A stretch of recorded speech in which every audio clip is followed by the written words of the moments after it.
Amalan ni sahabat buat.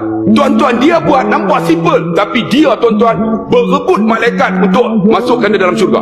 Apa amalannya? Ada seorang sahabat tuan-tuan dalam satu sembahyang.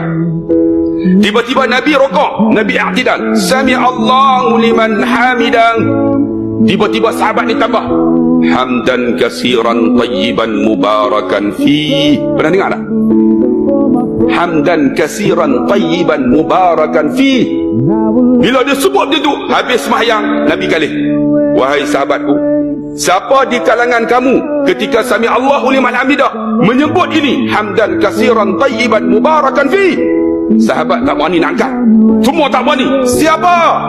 Tiba-tiba sahabat yang angkat dalam keadaan ketakutan. Aku ya Rasulullah. Wahai sahabatku, ketika engkau menyebut hamdan kasiran tayyiban mubarakan fi, malaikat berbondong-bondong turun untuk menulis akan pahala kamu untuk masuk syurga Allah.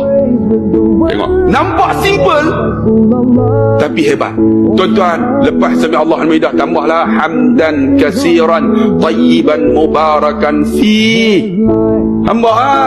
Sebab nampak simple tapi pahala dia hebat. Malaikat berebut nak tulis pahala.